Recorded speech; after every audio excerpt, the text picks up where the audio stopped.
Hey there, Grumpy Old Fart here. This is a compilation video of some of my greatest hits. Hope y'all enjoy them. Undead. One of the most popular types of monsters to run against player characters is the undead. I credit a lot of that. I mean, the monster movies, Undead, Dracula, The Mummy, like that, they've been around forever. Ghost stories, they've been around forever. But the current rise in popularity of the undead seems to have stemmed from Game of Thrones, and that's cool. It was a great series until that last season. But again, back in the day, Ray Harryhausen made skeletons famous in his stop-motion masterpieces. Zombie movies have been all the rage for decades. Vampires have been popular in movies and TV series since Bram Stoker's masterpiece first hit the theaters. Who doesn't love a good mummy picture? These are not the only examples of undead available to a dungeon master. I have listed them here in ascending order of hit dice, meaning lowest to highest, with a few notes for each. For complete descriptions, read the entries in the Monster Manual, Monster Manual 2, and the Fiend Folio.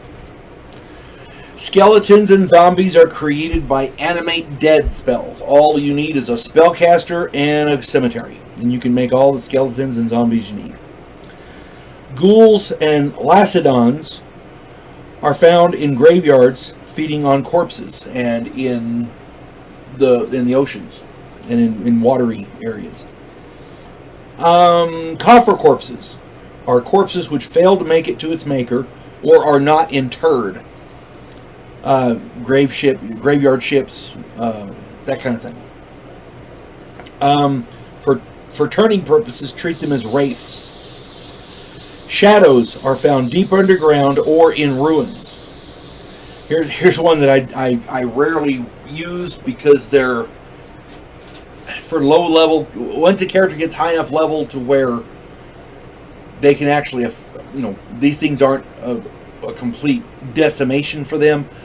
They're probably a little too underpowered, so I rarely use them. Juju zombies are created by magic users using energy drain spells to completely drain a target. Essentially, they're basically better zombies. And again, if these things, they'll actually take on a second or third level character pretty handily. So keep that in mind. Ghasts are upgraded versions of ghouls. They hang out with packs of ghouls. So Ghasts, if there was a ruling hierarchy, Ghasts would rule the ghouls, but there's not, because they're undead.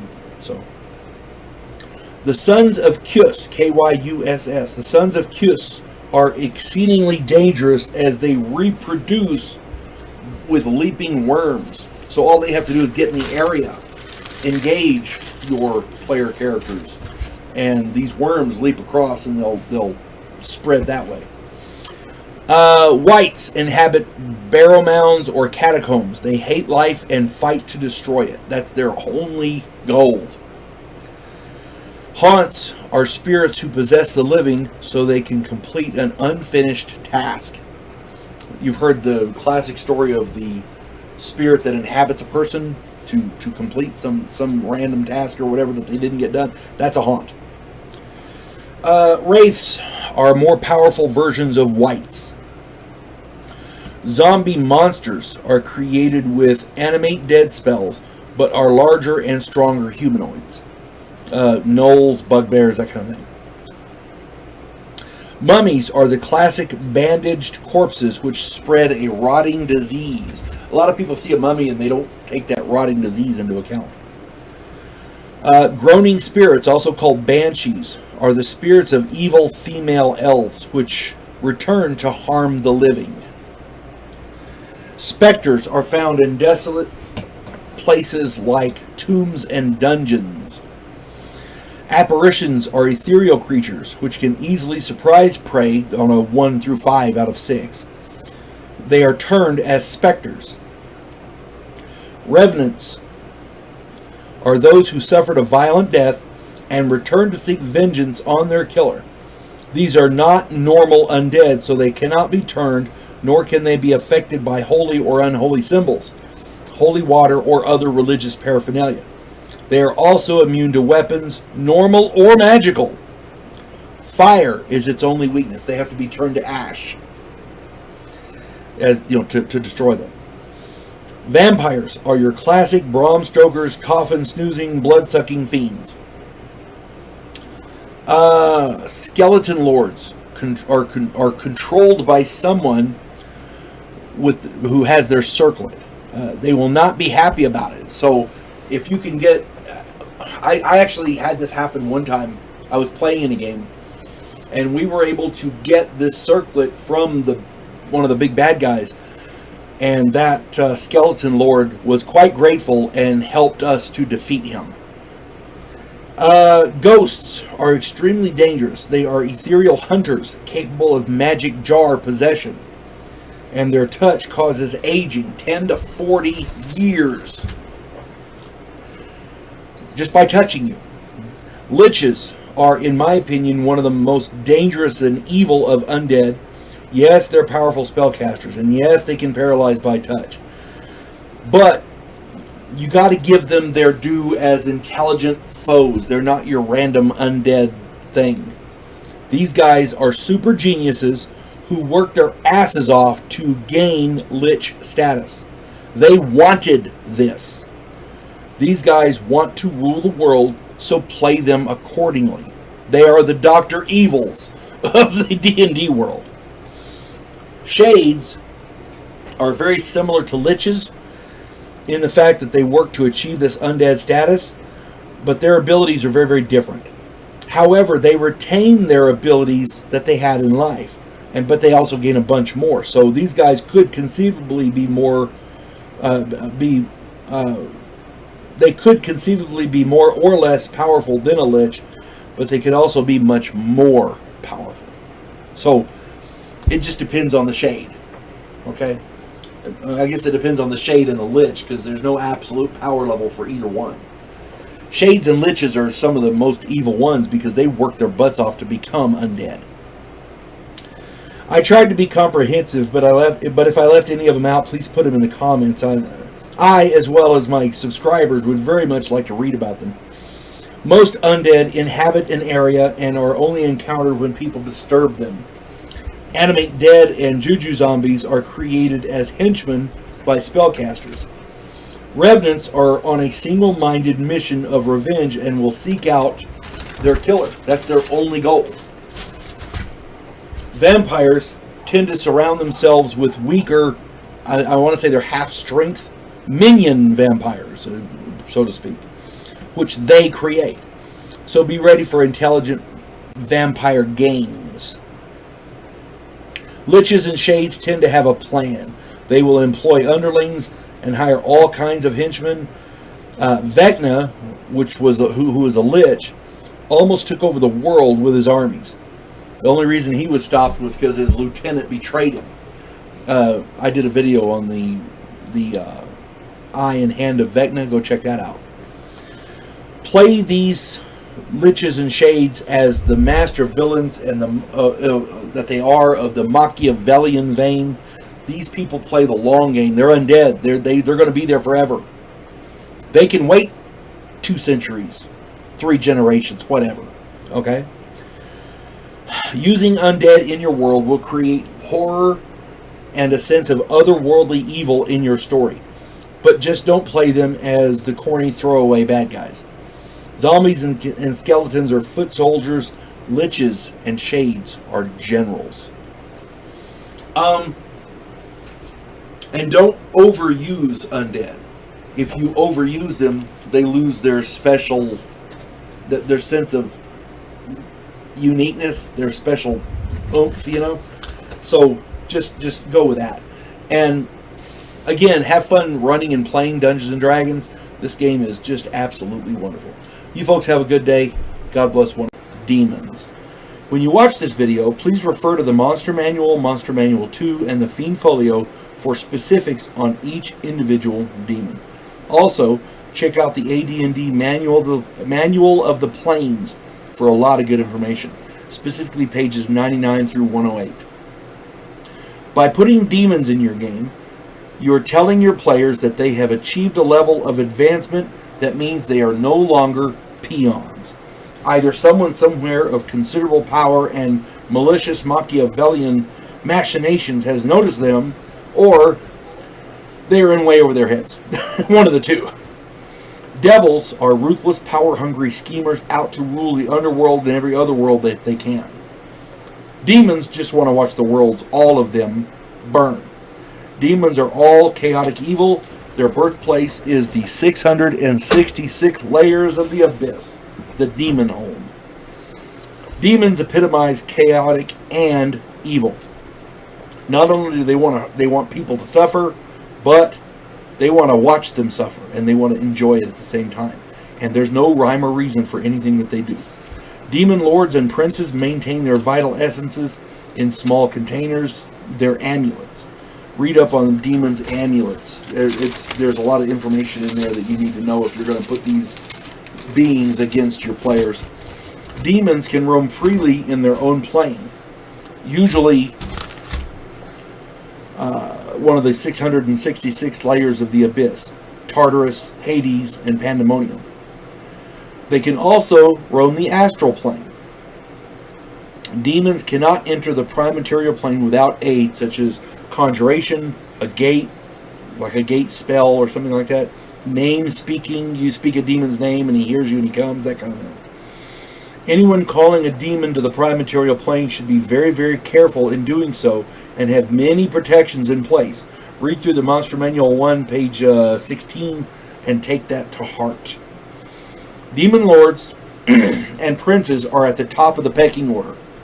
The lords include Jubilex, Lolth, Yinagu, Baphomet, and I'm going to try to get this right, Koschei. Kostchchie. Koschei. I didn't name him, I'm just trying to read it. Demon princes include Demogorgon, Orcus, Fraz Urb Ulu, Grazit, and Pazuzu. Next in line are the greater demons. Greater demons include Nabasu, things like that. And there's a bunch of different ones, I'm just saying. After this, the pecking order gets kind of fuzzy. We're not really sure exactly. It goes by who's stronger, essentially. Lesser demons include succubi, succubi, Aludemon, Babau, B-A-B-A-U, Babau, Baf Ulgura, Cambion, Chasme, C-H-A-S-M-E, Chasme, Dretch, and Rudderkin. The demon types are as follows. Type 1's a Vrock, Type 2 is a Hezrao, Type 3 is a Glabrezu, Type 4 is a Nelfeshni, Type 5 is a Marilith, Type 6 is a Balor. And these demons can be exceedingly powerful. Finally, the lowest order of demons are the mains. These are the dead who end up in the abyss. I would imagine you got to do something pretty bad to end up there. Player characters that encounter demons on the prime material plane are in for a bad time. Most often, demons encountered on the prime material plane will be the type 1 through 6 or a lesser demon. These demons are more than a handful. Encountering greater demons is worse. If player characters encounter a demon prince or a demon lord, they can feel secure in the knowledge that their dungeon master hates them. Demons rule through strength and sheer power. So encountering one of these lords or princes is akin to vying with an evil hell god who just wants to inflict damage and suffering as they destroy or devour everything in sight. Demons have no rhyme or reason. They are completely chaotic. Many demon lords and princes are worshipped as gods by evil beings, and they know it. Play them accordingly. Dungeon masters, demons summoned to the prime material plane are generally forced into servitude, so they will never be happy. They will always be angry and vicious.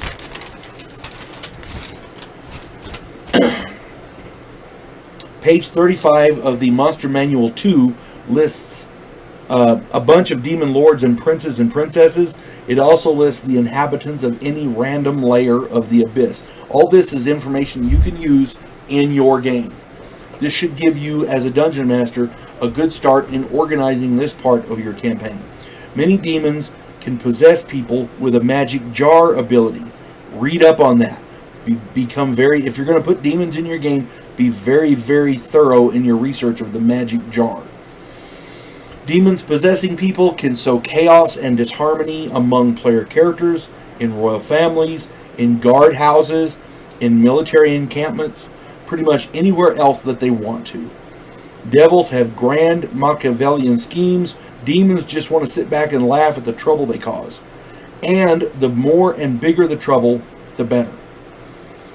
If a demon can start a world war among friendly, peaceful city-states, nations, or continents, so much the better. Demons are the ultimate troublemakers. Any plans they seem to be following are generally not their own. Someone is controlling them somehow. Freeing that demon and sending him home may earn his gratitude. I'd give it about a 20% chance. Who knows? Just play your demons accordingly.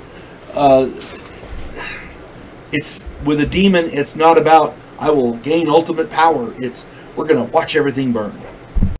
Devils.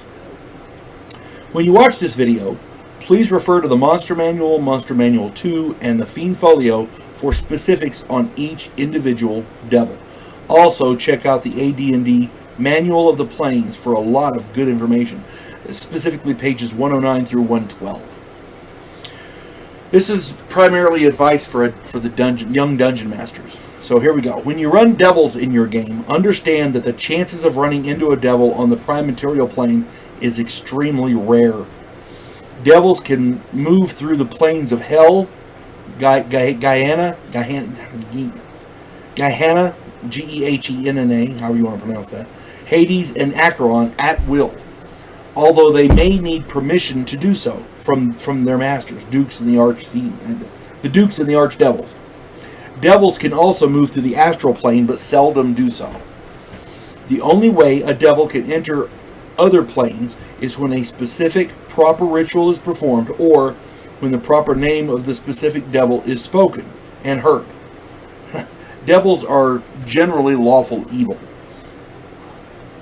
There is a hierarchy of devil kind, and at the top of the pyramid is the archdevil Asmodeus.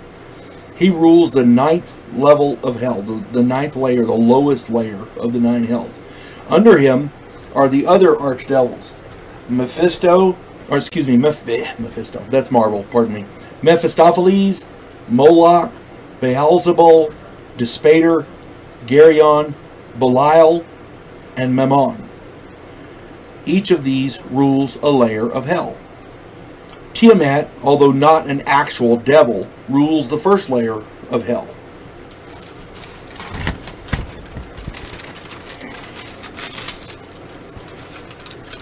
Under the archdevils are the dukes of hell. Some of them, not all of them, are Ammon, Baal, Hutijan, and Titavilius. Somewhere in this list is the princess of hell, Glacia, chief consort to Mammon. Archdevils are continuously trying to usurp Asmodeus to rule the 9 planes. That is their overriding goal.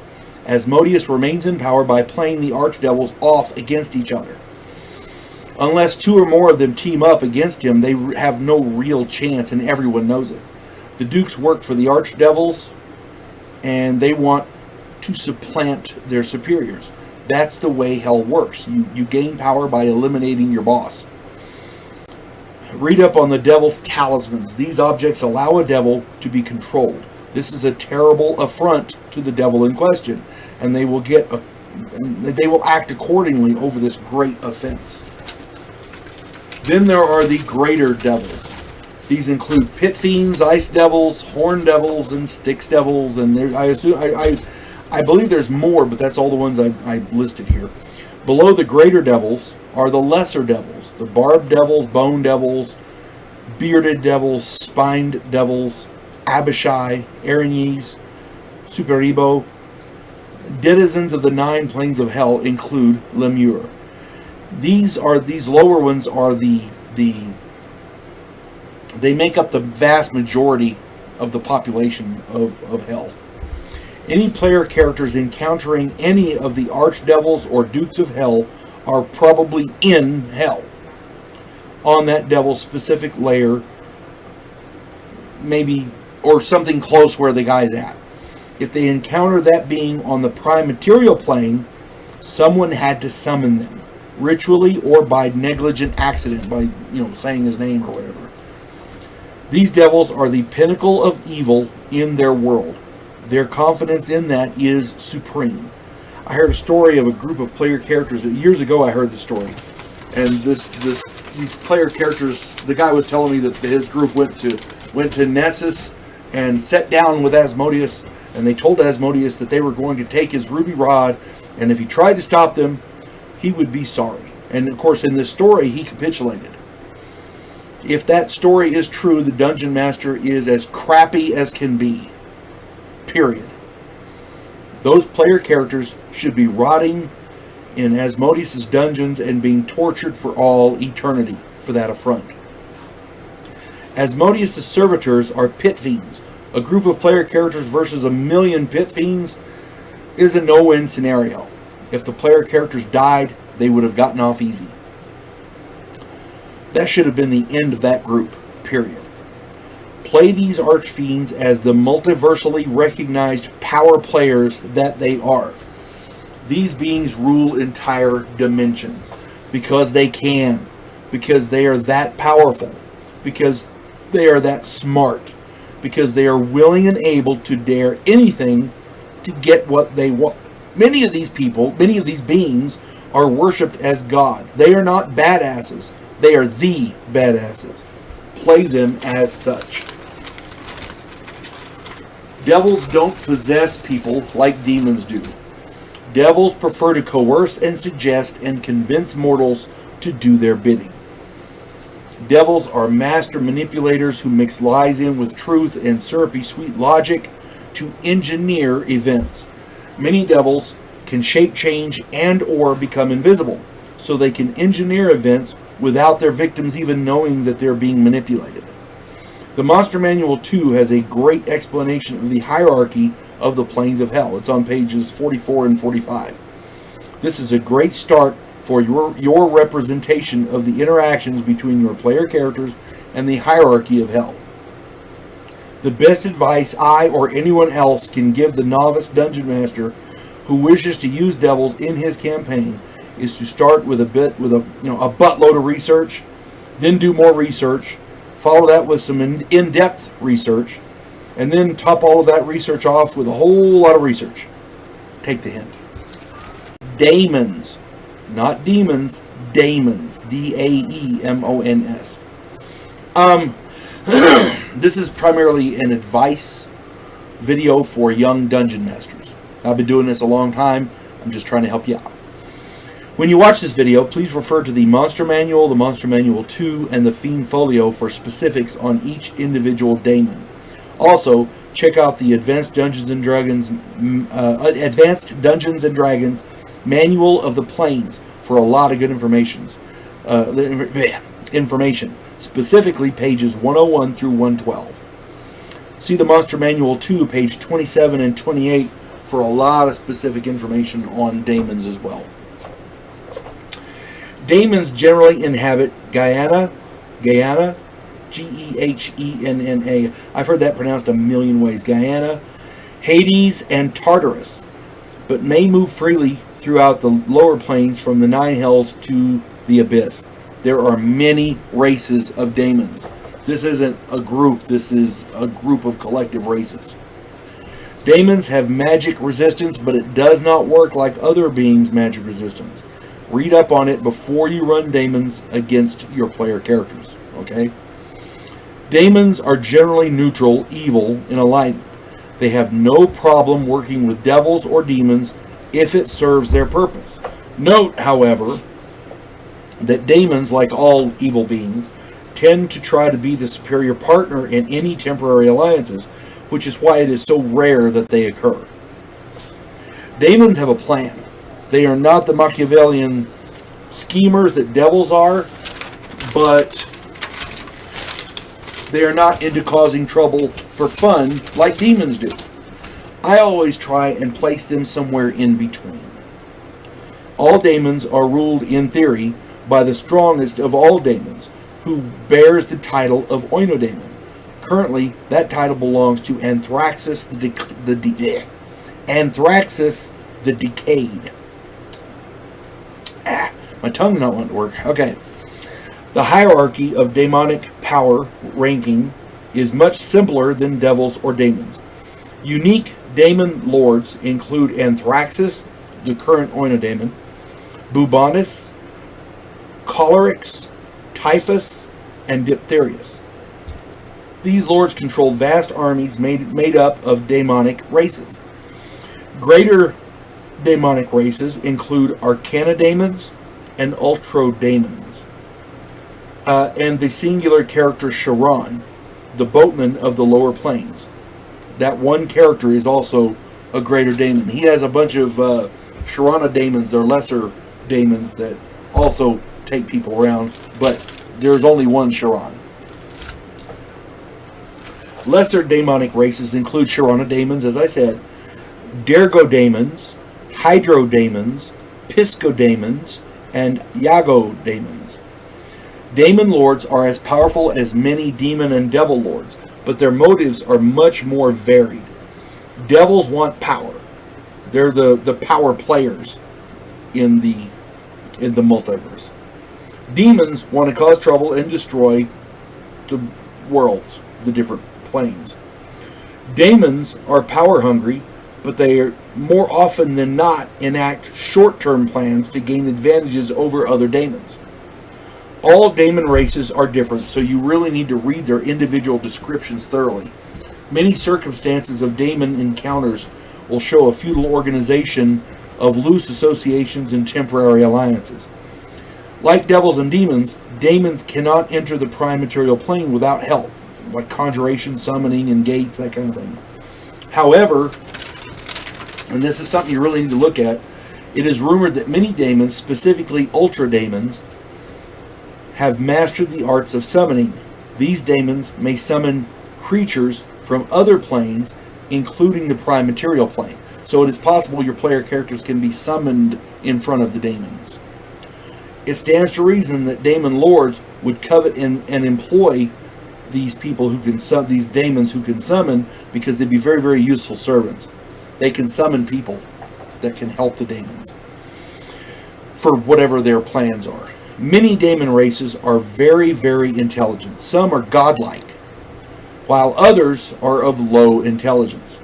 Read up on the daemon race in question and play them accordingly. You don't want to play somebody with godlike intelligence like a shifty, thug. If he's got godlike intelligence, you have to play him as such. Not every daemon plan will be intricate, but not all will be basic either. Daemons tend to be much more individualistic. Play them as such. I tend to run daemons, for lack of a better term, kind of like gangsters. Excuse me, they are all different. They rarely cooperate, but they all like the rewards that crime can bring. In this case, temporary alliances can bring them power, and they know it. So one daemon crew can ally with another daemon crew. You see what I'm saying? There's the different races don't bear enmity towards other races, but they congregate in groups, and a group could consist of different races of daemons. Some of them, I try to run them like gangsters, basically. Some of them are outright thugs, so just, play them accordingly. The Mind Flayer. For those of you who watch Stranger Things, the Mind Flayer was very prominent in several of their episodes a few seasons ago. it's a nasty critter. It comes from God knows where. Apparently, there's a city of these things hidden somewhere in the underworld, under the ground. These things have all kinds of different servants working for them. Githyanki, Githzeri. I mean, there's just these things are just nasty. Mind flayers, also called illithids, are some of the most fearsome monsters in the game. As a dungeon master, I never run illithids against a group of player characters less than 7th level. Read up on mind flayers in the monster manual on page 70. While mind flayers have good hit dice, they're 8 plus 4, its only real physical attack form is with its tentacles. Unfortunately, it is rare that a single player character will encounter one. Usually, a group of player characters, 3 to 8, will hack a mind flayer to death in a few rounds if the flayer relies only on the tentacles. What an illithid will do instead is start off with either a psionic domination of the most powerful character in the group and have them fight for him, or he will psionic blast the entire group. Now, be sure to read up on the psionic abilities of the flayer. Depending on the circumstances and the terrain, many of its abilities could prove useful against a group of player characters. Another thing you need to take into account is that the mind flayer is a genius level intellect. It is a genius. And it's a coward, but it's a genius. It has the mental capacity to set elaborate traps. It can get other creatures to work for it, whether they want to or not, with its domination ability.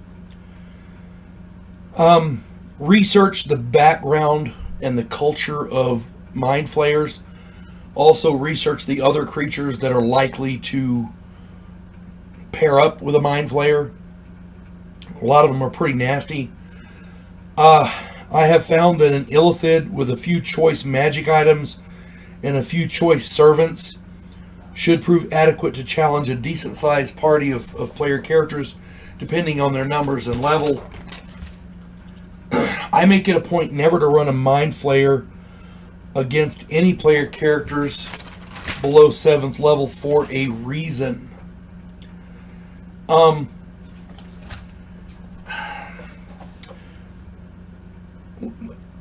When a mind flayer uses a psionic blast, there's about a 1 in 3 chance, roughly. I mean, take note of the saving throw versus psionic blast noted in the Dungeon Master's Guide. Most of the time, player characters save versus that psionic blast is pretty easy to make. It's usually 1 in 3 will actually succumb to it, but it depends on which 3, which one in which 3 get it. In other words, if the most badass guys happen to fumble, then the rest of them are stuck dealing with a mind flayer. You see what I'm saying? Back in the day, we had a group of 4 6th level player characters. We were running in my friend Larry's game. We opened a door and the illithid on the other side hit us with a psionic blast. We all failed. The flayer had detected us with psionics, so he knew when we were opening the door. 2 of us fled in fear and panic. 2 of us were catatonic. The flayer took mine and the other player character who was catatonic. He took our brains and then turned and waited on the other 2. The 2 that fled ran into a pack of orcs who killed them both. We all died. It was a total party kill because of 1 psionic blast.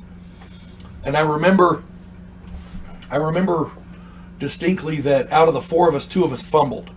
So when it comes to a mind flayer, all it takes is a bad die roll, 1 initial bad die roll, and you're screwed. That's all it takes. Mind flayers can seriously ruin any player character group's day. As a dungeon master, be very careful how you use them and read up on their mannerisms. These guys are vicious and evil, but they're also cowardly. So the minute a battle starts turning against them, they're going to run away. But as long as the battle is in their favor, they'll stay and fight. And they have the psionic abilities to actually do some significant damage. And once you become catatonic or prone, immobile, unconscious or whatever, yeah, you're done. Because this thing eats your brain. It's that simple. I've been running Dungeons and Dragons for a long time, over 40 years. And there are many monsters in Advanced Dungeons and Dragons that I enjoy running against players. And there are some that I rarely employ because of the insidious nature and abilities of the beast. Beholders are one of those critters. The information for this creature is on page 10 of the monster manual. This exceptionally intelligent critter is the definition of hateful, aggressive, and avaricious. They're greedy, they're just mean and vicious, and they like hurting people.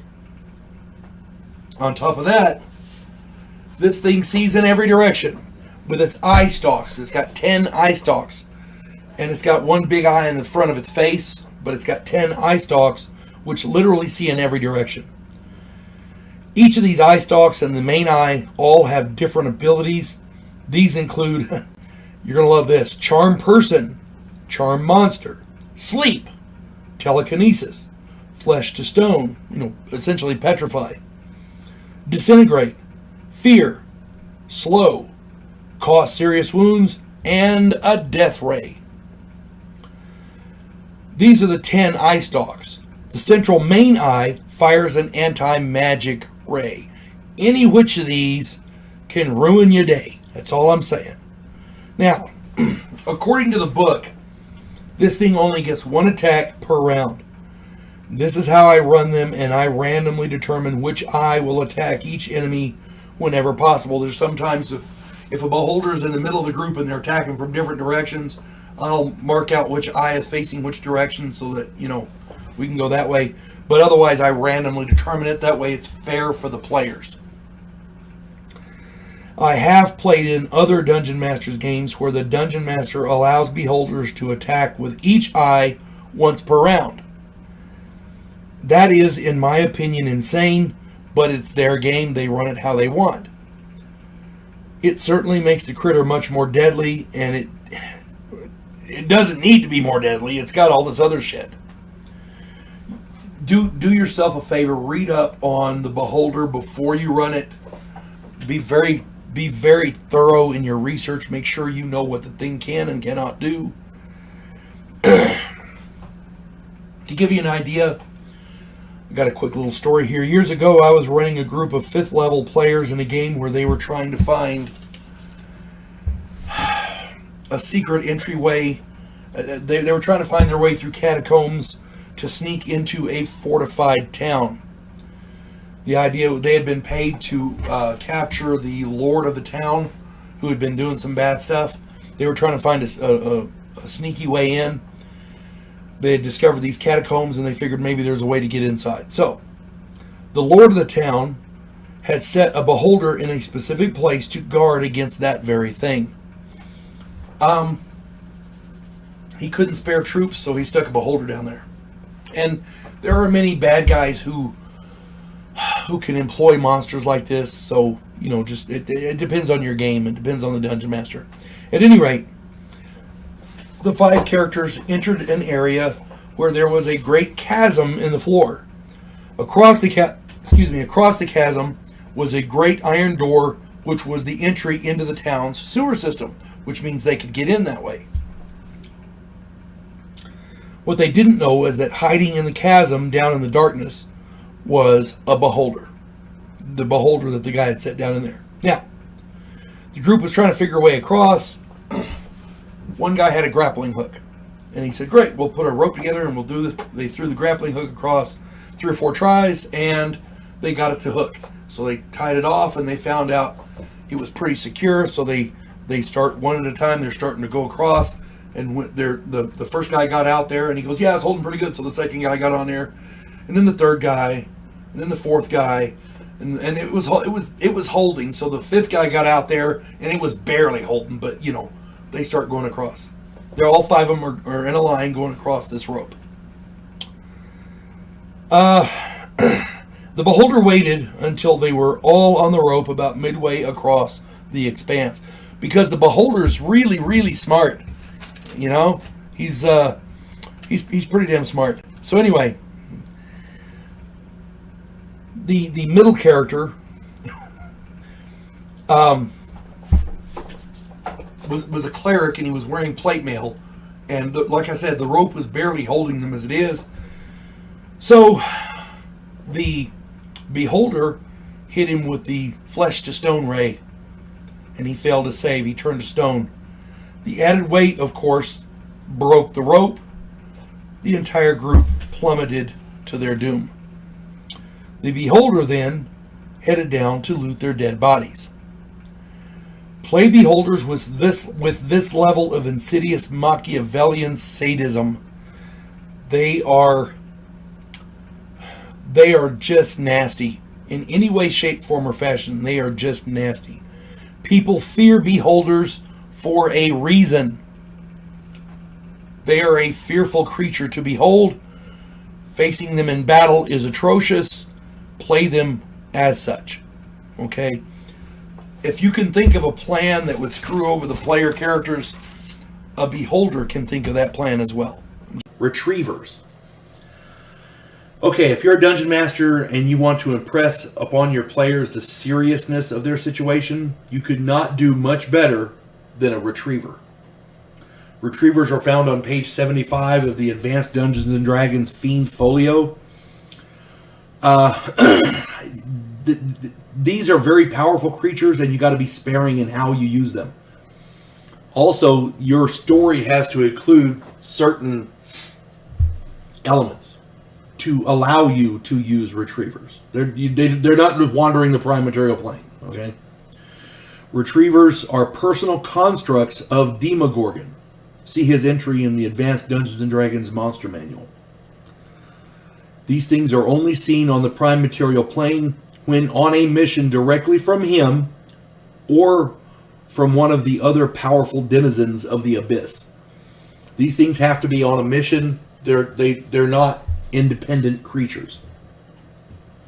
If Demogorgon or another powerful resident of the abyss does not figure into your campaign, then a retriever may not work for you. Keep that in mind. Also, because plot is everything.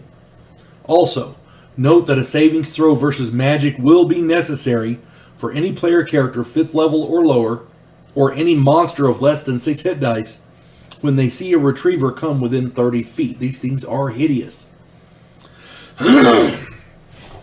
Retrievers are exceedingly powerful. They are 10 hit die critters with 4 attacks. They do 3 to 18 points of damage with each attack. They look like big demonic looking spiders, and the front 4 arms have cleavers on the end of them. That's where they get their 4 attacks with the damage. Furthermore, this is the bad part. These things have a ranged attack that is potentially very devastating. These things have 4 different ranged ray type of attacks coming from 4 of their eyes, because they've got 2 eyes are for seeing and 4 fire these beams of energy, these rays. There's 4 different rays that come out of these things: fire, cold, lightning, and transmutation. Now the fire, cold, and lightning do damage equal to the hit points of the retriever, just like a dragon's breath weapon. For the fire, cold, and lightning, they do damage equal to the hit points of the retriever, and unless, of course, the victim saves versus dragon breath, in which case they take half damage. Essentially, every 6 rounds, a retriever gets 3 different equivalent breath weapons from different dragons: fire, cold, and lightning. It takes 6 rounds for these things to recharge, because this isn't a normal animal. Remember, it's a construct. The transmutation ray is potentially just as devastating. You got to read up on it very carefully. It randomly transmutes people and items into things. There's savings throws, and there's only certain ways to turn them back. You got to read it. It's freaking ridiculous. The book specifically states that the retriever will start with the ray attacks and then use the 4 front legs armed with the cleavers to attack while the rays recharge. And it takes, so you basically they'll hit them with a raise, charge in, and attack with the 4 cleavers for 6 rounds. This can be a particularly terrible combination. Imagine a group of 6 player characters. 4 are hit with rays. 3, and if they fail their saves, 3 of them are damaged, dead, or immobilized. One of them may very well be transmuted, if he fails a save, into something inert. The monster then charges with a speed of 18, movement of 18 double mark, and attacks with 4 cleavers. These things are fast. Each of the cleavers does 3 to 18 points, 3d6 damage per hit. And this thing gets 4 attacks per round. So you can attack once with each of them for 6 rounds. And then, while the rays recharge, then it backs away and uses the rays again. If any of the player characters survive, the monster can then charge in and hack away for 6 more rounds. This thing is just devastating. Only 2 rays can function in a round, but that shouldn't impede the creature too much. And let's not forget that the demons... this is the best part. Sometimes demons like riding these things on the hunt. That adds a whole other level of mayhem and destruction. Not only do you have to deal with the retriever, but the demon that's riding it. And to pour salt in the open wound, if you're trying to defend yourself against one of these, the retriever has an armor class of -2. All in all, if your campaign involves denizens of the abyss, Demogorgon specifically, but any of them will work, a retriever might be just what you need to strike the fear of you into your players' hearts. As soon as one of these ultra-powerful beings notices the player characters and becomes offended at one or more of them, they will find themselves on a hit list, and one of the most effective hitmen to come calling may very well be a retriever. I would not send a retriever against any group less than 8th level, but that's just me. It's your game, you run it how you want. If you really want to strike fear into them, send a retriever. And if your players are exceedingly arrogant, maybe stick a demon on top too. What the hell? Like a cherry on top, you know? Read up on retrievers before you use them, please, because they're not. You don't want to use these things lightly, but they can be very, very effective, especially if your group has become arrogant, conceited, whatever. The Hellcat. Okay, as a dungeon master, one of the things you really need to foster in your players is a deep sense of trust and overwhelming confidence. just kidding. I had a hard time saying that one with a straight face. One of the best things about being a dungeon master is the ability to screw with your players and keep them guessing.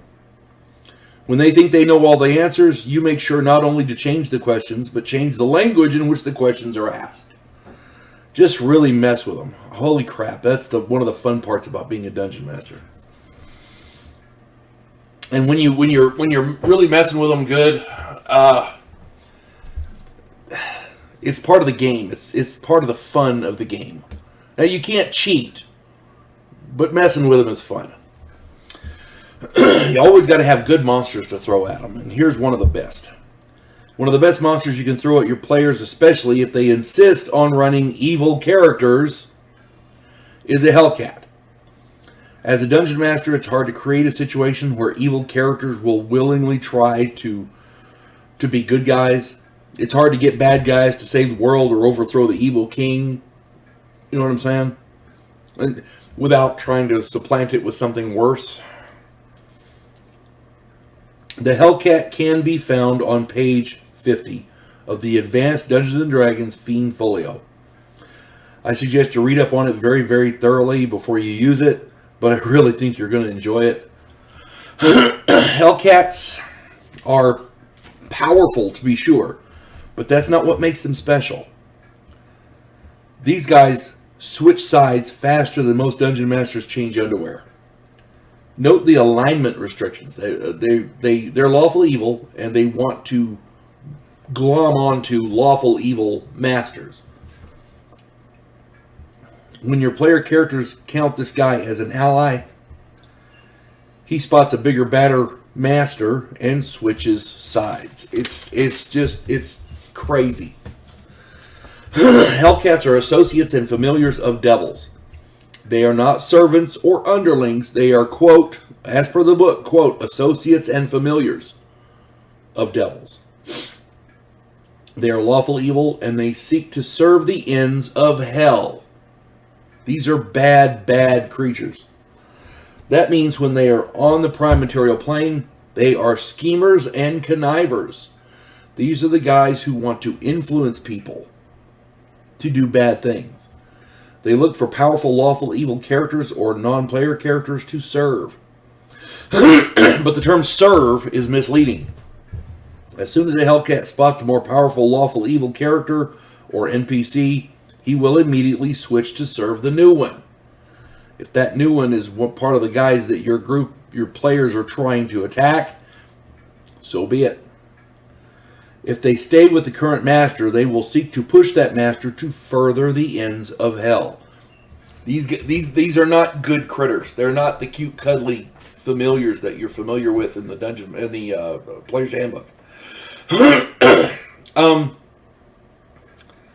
I kind of liken them to imps, more or less. They'll try to maneuver their quote unquote master into serving, until to further the ends of hell. Hell being the place, not the person, and that's not a good outcome that anybody would want to foster. But it is an evil outcome that bad people would want to foster. Keep that in mind. The other downside of the Hellcat familiar is that the master must purchase the services of this creature with weekly payments.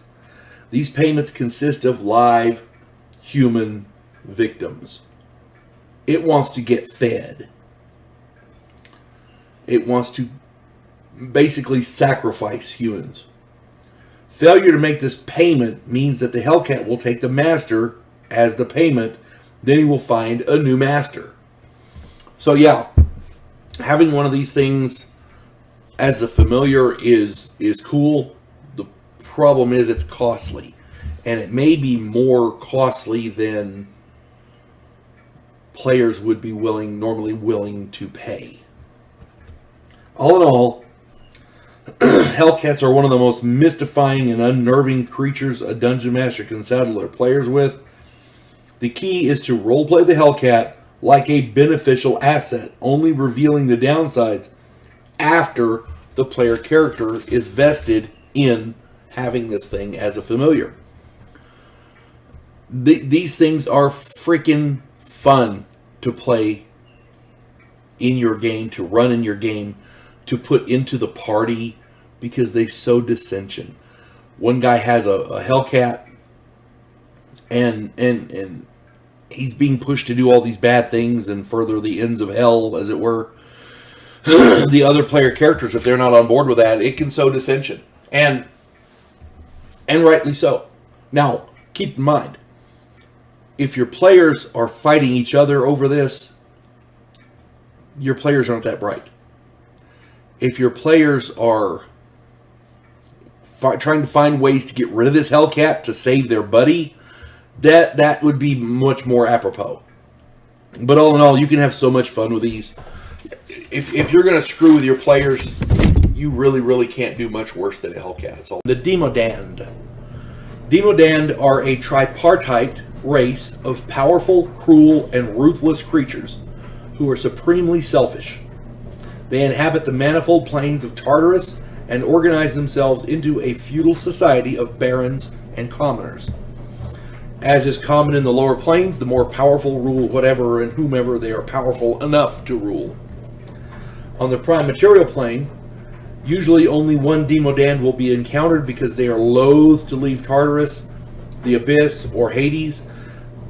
They must be forced to the prime material plane by some form of summoning.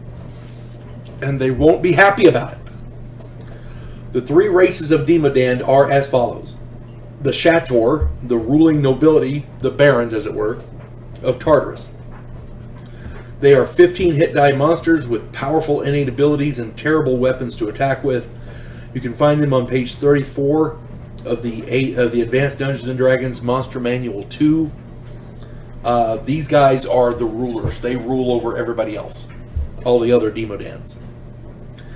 Then you have the Kelubar, the middle class of Tartarus. They are 13 hit die monsters with innate abilities, a little less fearsome than the Shator, but considerable nonetheless.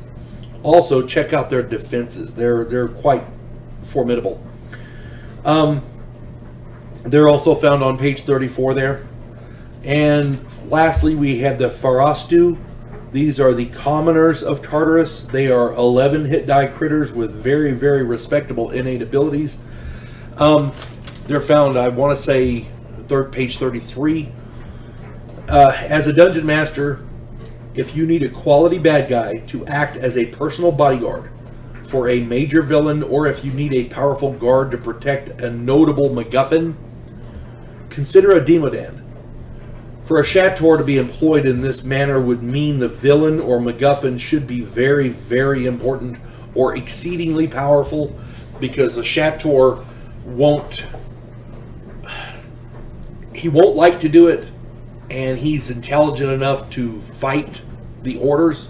So putting a Shator in a situation like that, it might be a bit counterproductive. However, either a Kelubar or a Farastu should be suitable for one of these lesser tasks like that. They're not... They can be... I don't know, bent to the will of the summoner, as it were, I guess. Especially if they have promises to be sent back home. That's the thing. Is I don't think these things can planar travel, but I suppose some of them could. But my contention here is that the Shator might be a bit overkill, and it would be difficult to get them to do that. The other ones, the Kelubar or the Farastu, they could do it. That would be appropriate for them. But again, the villain or MacGuffin should be very important or exceedingly powerful if you're going to use one of these lower ones in this case. Read up on these critters very, very thoroughly. Make sure you understand them completely before you use them in your game. A party of 5 to 8 7th level characters should be able to handle either one of the two lesser Demodans, but nothing is guaranteed. Bad luck could see that particular group going the way of the dodo. If that group should encounter a Shator, they will need considerable good luck and a serious plan to prevail. They'll need to be exceedingly careful. And remember, if one of these is encountered on the prime material plane, it doesn't want to be there. Their intelligence is at least average, so a bribe or some form of quid pro quo may be very well, it may very well succeed. Demodans are extremely selfish, after all, so read up on them, and if they're right for your game, just be careful how you use them. They have to fit the plot and the world, so and the bad guy has to be able to summon one, so keep that in mind. The Ghost. Ghosts are one of the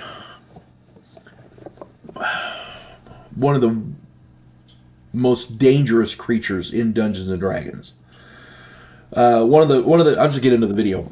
One of the classic monsters of all time, from motion pictures to mythology to tabletop role-playing games, is the Ghost. Ghosts are even mentioned in the Bible.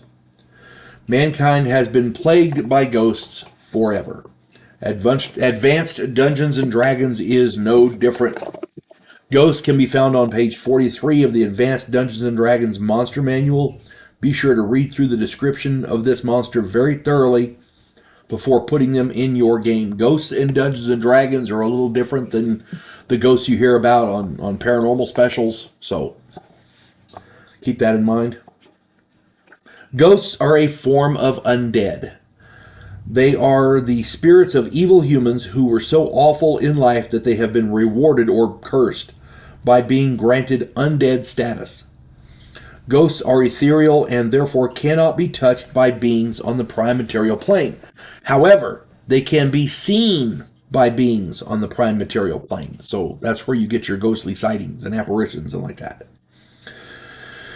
Merely seeing a ghost anybody who sees a ghost, just by seeing it, they have to save versus magic, or have a savings throw versus magic, or they age 10 years and flee in panic for 2 to 12 turns. Clerics above 6th level are immune to this effect, and all other humanoids above 8th level make this savings throw at a +2. So it's not infallible, but there it is. Ghosts have 2 attack forms. Magic Jar allows the ghost to possess a chosen victim. If that fails, ghosts can semi-materialize to attack by touch, which ages the victim 10 to 40 years. Note that, as per the book, there is no savings throw versus said touch. So if a ghost touches you, you're going to age 10 to 40 years. And all they got to do is beat your armor class. All they've got to do is, again, roll a successful hit, and you age 10 to 40 years. Your character does. Also, note the special defenses of a semi-material ghost.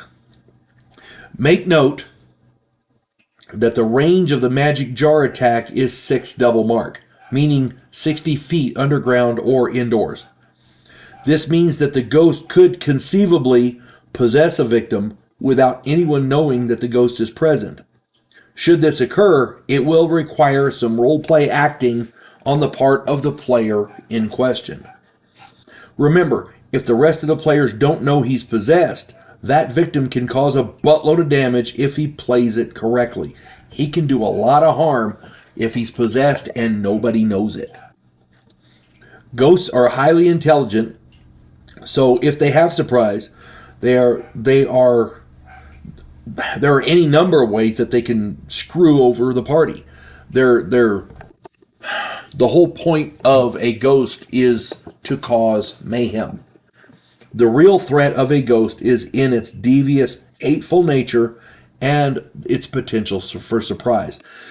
I have lost count of the stories that I've heard about a ghost, a group of players. Their characters are in an underground setting. They're traveling along, and unbeknownst to them, one of their players is possessed by a ghost. They're killed in the middle of the night. They're turned against each other. The voices start happening where, oh, so and so said this. No, they didn't. Yeah, they did. I heard them. Okay, well, this guy's never lied to us before, so we have to take his word. But that means this other person over here, who's part of the party, is, we don't like that guy no more. Blah blah blah blah. And God forbid the person who's possessed by the ghost, by the spirit, is on guard duty while everybody else is asleep, because then they all die. All he's got to do is not wake them up while he slits their throat. You see what I'm saying? It can be devastating for a party, so be very careful how you use ghosts in your game if you decide to use them. I don't use ghosts because it's too easy to kill off players in your game. And they once a player fails their savings throw versus the magic jar, they're done. They're done. Because if it's surprise and the rest of the party doesn't know, a devious player could conceivably kill off the entire party easily. And then the ghost leaves, and this guy's standing there, what happened? I'm holding a bloody knife and everybody's dead. That kind of thing.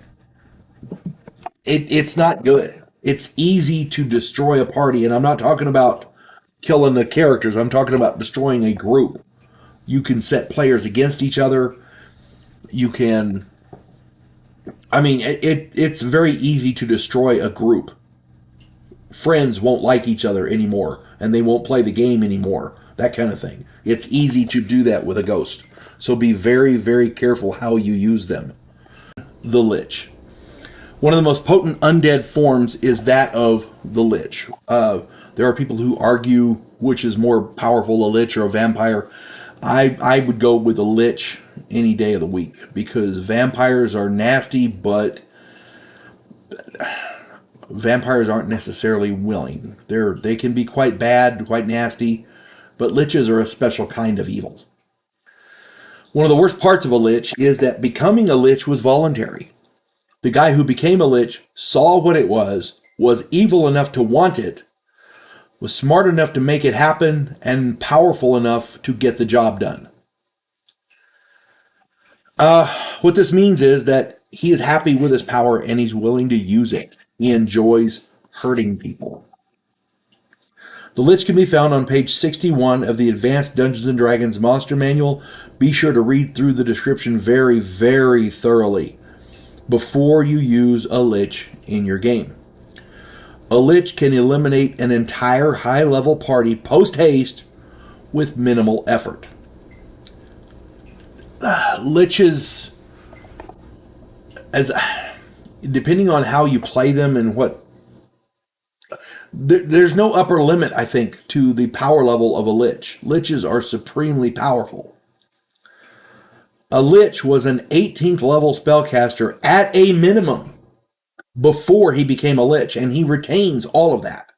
He could have been a 20th level or a 25th level or a 30th level caster, or whatever, and in multiple classes. He could be cleric, magic user,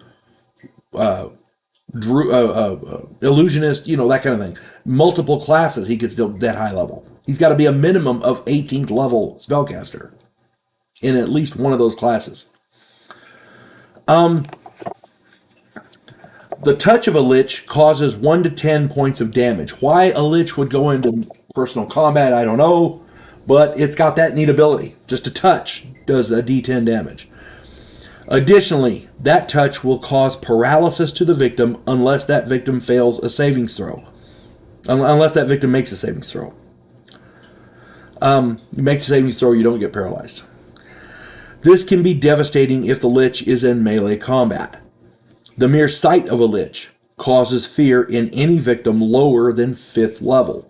So, a 4th level character is walking along, he sees a Lich and turns and runs in fear. And there's no save for that.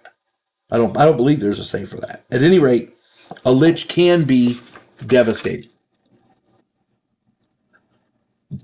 Years ago, I was going to play in my friend Mark's game. I'd roll up a character, and I was going to play in his existing 12th level campaign. He had been running this game for some time. His players were very experienced and well equipped in magic items and weaponry. They knew what they were doing. This group was playing in Mark's game, and Mark is an excellent, excellent dungeon master. A little bit of background: Mark started playing Dungeons and Dragons with the same group I started with back in the day. When I became a dungeon master, he started playing in my game. He is such an excellent gamer. He became an exceedingly excellent dungeon master. He keeps accurate and in-depth notes on every aspect of his game. This guy, for a 0 level, he'll bring a notebook, a spiral notebook, to a 0 level, what they call 0 level now. It's when, making up characters and the backstory and like that. He'll bring a notebook to take notes. And it's like minutes of a meeting. He takes accurate notes. One of the most annoying things about Mark is, it's the same basic annoying thing with Gerald. Gerald does it from memory. He's a freak like that. He's freaking awesome. Mark takes notes. Mark can show you, look, on this date, this happened, It's annoying.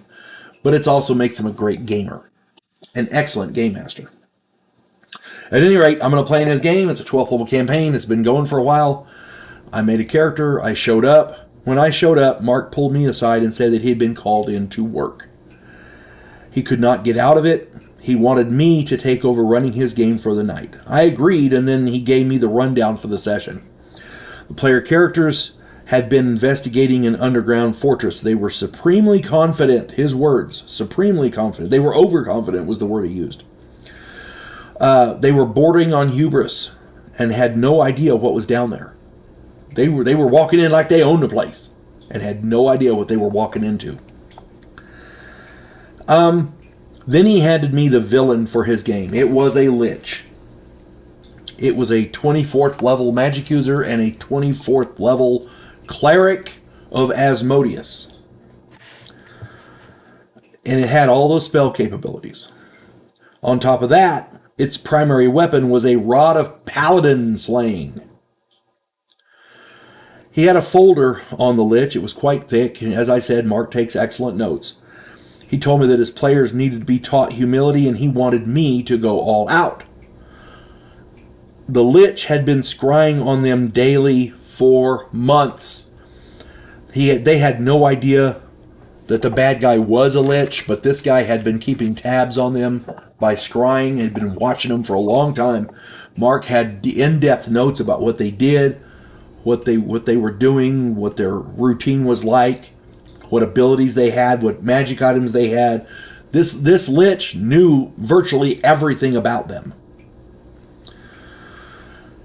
I said, okay. So Mark headed off to work, and I sat down at the table.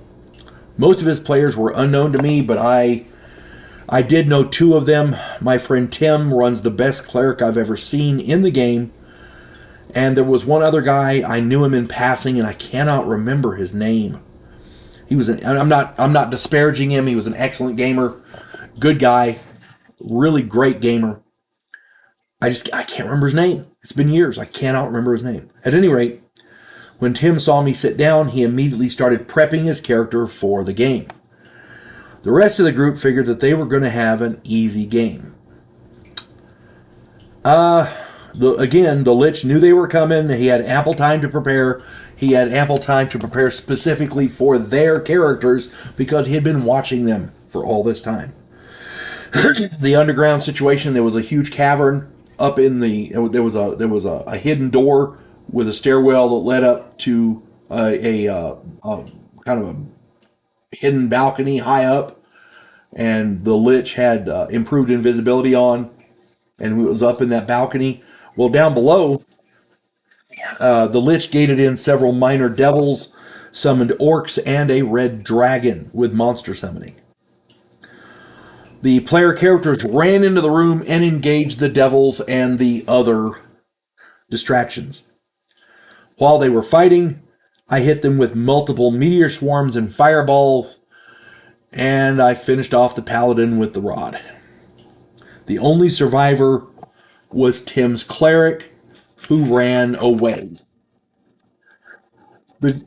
Tim survived, and by the same rule we use, if one person survives, everybody else can make up characters and continue on the same campaign. If they die, the entire group has to start the campaign over or do a different thing. Since Tim's character survived, the group was able to make up new characters and continue in that campaign. The good part of all this was that the players were all good-natured about it, and they were all, and to this day, as far as I know, we're all still friends. I can't remember half of their names, but, I'm still on good terms with them if I see them in the street. This story is pretty similar to the Have Fun Storming the Castle story that I related a few years ago.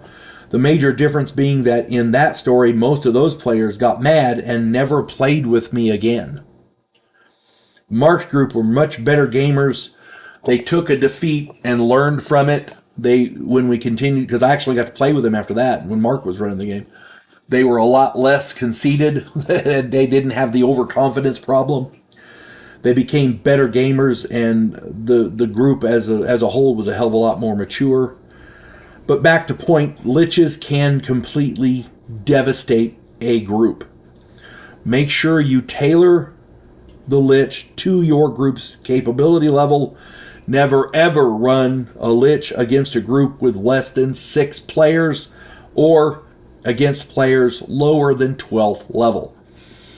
If you run a Lich against a group with less than 6 players who aren't at least 12th level, you are a killer dungeon master by definition.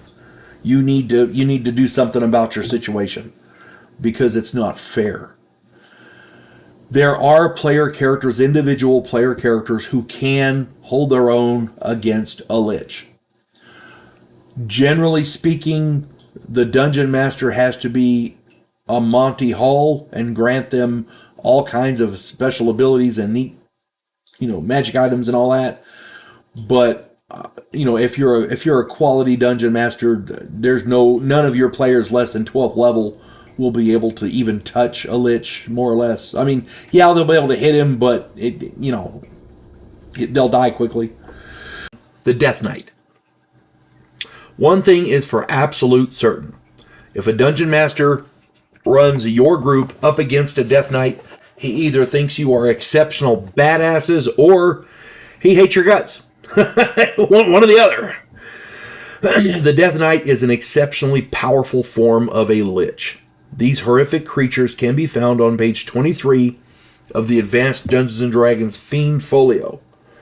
Player characters who run into a Death Knight and don't know anything about them are more than likely going to die. Be sure to read their description very carefully before you run them in your game. A Death Knight is a form of undead that cannot be turned or dispelled. Holy Word does affect them, but in my experience, it is rare that a cleric takes that spell for the day. Unless, of course, they know they're going to need it for something. Then that's, there's obvious exceptions. But for the most part, I have never known a cleric to take Holy Word for the day. At least on a whim. The Death Knight has power over undead equal to a 6th level cleric. That means that any undead up to a wraith or even possibly a mummy stands a good chance of serving a Death Knight. It can possibly have a good-sized entourage with it. Yeah, now let's get to the good stuff. The Death Knight has a 75% magic resistance. For those of you who are not familiar with first edition Dungeons & Dragons, any spell that's cast at it, if it rolls a 75 or less, it has no effect. I mean, it can withstand fireballs, death spells, disintegrate, you name it. Magic resistance is the ultimate force field for magic.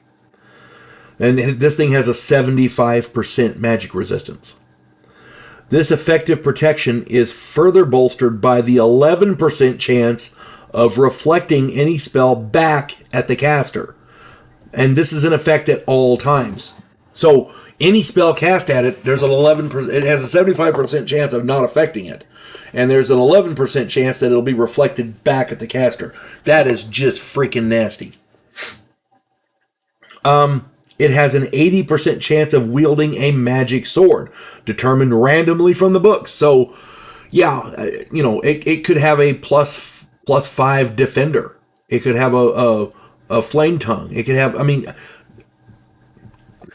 flip the book open to the magic swords and pick your poison. It could have any of those. It also has a really good armor class of 0 and a strength of 18 double-aught, which gives it great bonuses in melee combat. Where the Lich, a regular Lich, has massive spell capability, the Death Knight has the melee capability. These horrific bastards usually ride nightmares. Yeah, see the Advanced Dungeons & Dragons Monster Manual on nightmares. These things ride nightmares like a paladin has his mount. It's just, oh my god, ridiculous. The powers of a Death Knight are quite nasty. Continual generation of fear in a 5-foot radius. Excuse me. Wall of ice. Detect magic. Dispel magic. Detect invisibility. It can gate in demons. Types 1, 2, 3, 4, 6, or 6 rather, at 75% chance. It gates in demons to help it. It has power word spells, symbols of pain and fear. It uses a 20 hit die fireball. All of its magic is at 20th level. That is just nasty. Death Knights speak Common, Alignment, and 3 to 6 additional languages. So, it is possible to communicate with them. You know, I guess that helps if you're going to plead for mercy. That's about it. To be honest, it's easier to list what a Death Knight cannot do. And they're just, oh my God, nasty. In the late 1980s, I was playing in my friend Gerald's game. Excuse me, we had a group of 5 players, and we were 8th level. We ran into a Death Knight. I knew what it was, but that was player knowledge, so I couldn't say anything. The cleric tried to turn it, which of course failed. The wizard cast a fireball on it.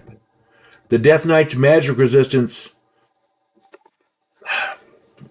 reflected it back at us, and the player rolled a bunch of 6s on his damage. Before we could close to melee range, the Death Knight used its fireball and finished us off. So, our wizard cast a fireball on it, thinking it's an undead, you know, and that fireball got reflected back on us at an 8th level fireball.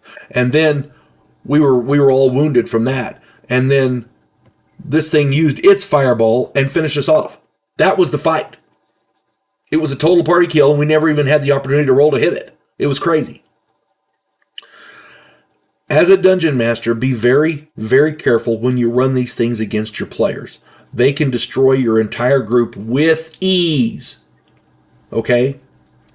Our group thought Gerald was being a bad dungeon master. After doing my research for my games and really understanding it, I really rather think Gerald was taking it easy on us. And rightly so. Gerald could have been much, much worse with that thing. Yeah, if you get the chance, read up on the Death Knight definitely read up on it before you want to use it in your game. This thing could be the big bad. If you're running a game and you want to use a Lich, try substituting a Death Knight. Yeah, this thing is not a henchman. This thing is the big bad in a campaign. I'm just saying. And again, I'm not trying to tell people how to run their games. All I'm saying is that if you're going to run a Death Knight, make sure your players can take it. Okay? They have to be exceptional players with exceptional characters, exceptionally resourceful, the whole 9 yards. Because a Death Knight will clean their clock pretty damn quickly. Magnesium Spirit. Before I get into this, though, I'd like to tell you about a new book that I just now got published called The House Off Farrago Road. It's available on Amazon.com. The author's name is H.L. Anderson, and it's just a fun story about a house where the denizens are not quite normal. Mythological creatures and supernatural forces commingle with modern-day law enforcement and the criminal underworld. If the quirky weird piques your interest, check out The House Off Farrago Road. Now, on with this video. I've been playing Advanced Dungeons & Dragons for more than 45 years, and in all that time, I've seen, run into, or against, and run against my player characters all manner of deadly critters. In my opinion, one of the most deadly is the Magnesium Spirit, at least for humans. Magnesium Spirits can be found on page 62 of the Fiend Folio. As a dungeon master, be sure to read through the description very, very carefully before you run them against your players. These things can be quite nasty. If nobody in your group is running a human, chances are these things will just ignore them and go on. But if there's humans in your group, yeah, it's going to be an issue. The only real defense for any player character is simply not to be human, not to be part of the human race. And yes, this creature only attacks humans. Elves, dwarves, gnomes, halflings, etc. are all relatively safe. Now, I'm not going to go into how they came to be or how they got to this plane. None of that really matters except for insofar as why it only attacks humans. Regardless, any group containing at least one human is subject to quote-unquote attack. This critter approaches and flares up brightly, blinding every member of the group, regardless of race. They have to make a saving throw versus petrification if they're within 20 feet, or when this thing flares up, or they're blinded. And this is every member of the group, regardless of race. Once this happens, the blindness lasts for 12 turns. That's 2 full hours. 1 turn is 10 minutes. 6 turns is an hour. That's 12 turns. That's 2 hours. And it acts as an illusionist blindness spell, which is quite nasty. You need to read up on that. Once the flare-up goes off, the spirit will then attack the nearest opponents who are human. Blinded opponents have the standard penalties, but regardless, the magnesium spirit attacks first, even if there are hasted player characters. Even if your character has a haste spell or has an item that allows them to go first, this thing still goes first. And if its attack is successful, it drains 1 level and 2 strength points. The goal of the magnesium spirit is to merge with a human body in an attempt to return home. All it wants to do is go home. The human would have had to be at least 9th level because during the merging process, it drains 4 levels, which will leave the victim at 5th level, which is the bare minimum required to work the spell to send it home. Once completely merged in a 5th level human body, it will shriek out a 5-segment spell, which will transport the spirit and the human body to its home plane, which effectively takes that character out of the game. It's the same as killing them. Okay? Well, more or less, because unless you can find a way to get it back, they're pretty well done. You may have to make up another character.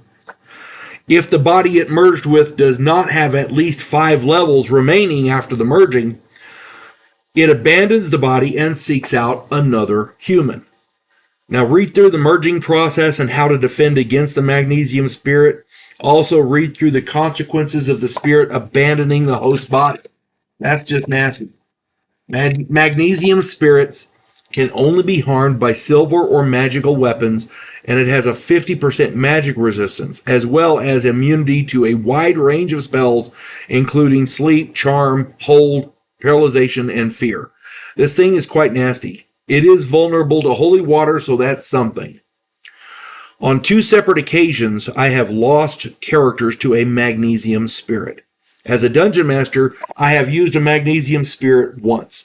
The results were 2 human player characters left as mindless husks, and 1 lost when the spirit successfully went home. Nobody knew how to combat them, and eventually all of the non-human player characters who were not blinded fled, abandoning the human player characters to their doom. It was devastating. Few creatures possessed the means to destroy a group of player characters and erode possess the means to destroy a group of player characters and erode their sense of party unity like a magnesium spirit does. They are just freaking nasty. I have seen, like I said, groups of. As a matter of fact, in one of the times that my character died from a magnesium spirit, all the elves and dwarves took off running. Knowing it was after me, they took off running. Yeah, that destroys party unity like you wouldn't believe. So just be careful if you're a dungeon master. Be careful how you use these in your game. Make for sure it's going to work, and make for sure you have enough party unity where it doesn't destroy it.